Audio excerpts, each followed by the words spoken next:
Police in France are on alert after new claims emerged extremists are seeking to infiltrate their ranks. A newly published book titled Where Have Our Spies Gone claims around 100 extremists have already joined the police, army or prison service. The book also alleges at least 16 police officers left France to fight for Islamic State. We spoke to one of its authors, Eric Pelletier. He says the intelligence services simply can't monitor all those that could pose a threat. French intelligence estimates there are 10,500 people in the country who could pose a security threat, including those who have turned to radical Islam. But what creates a real problem, and we disclose this in our book, is that the intelligence service can physically follow only 40 people round the clock. So out of 10,500 people, only 40 can be permanently on the radar. You can imagine how much work that creates for French law enforcement.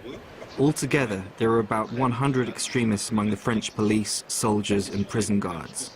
The number of radicalized guards is very small, but they are there. Among this number are converts from other religions who have turned to radical Islam. There are also Muslim people who would like to, as they would say, return to their roots, which means Salafism. Some of them get radicalized and go to Iraq or Syria. The police and army aren't the only places where France is on the lookout for extremists. According to a National Assembly report, the country's prisons are rife with ISIL sympathizers. While following last year's terror attacks in Paris, increased security at French airports led to 70 workers having their passes revoked on suspicion of being radical Islamists. In November 2016, the French government launched an online anti-radicalization campaign in a bid to prevent young people from being manipulated by extremist propaganda. Former French Prime Minister Manuel Valls emphasized how fast the radicalization process can be.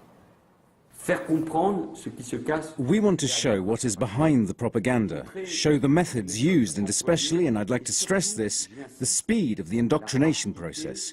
It can be a matter of months, weeks, or even days. So we want to create a healthy shock to prevent the radicalization of young people by taking them from the virtual world to reality. Up next on RT International is the latest episode of Going Underground.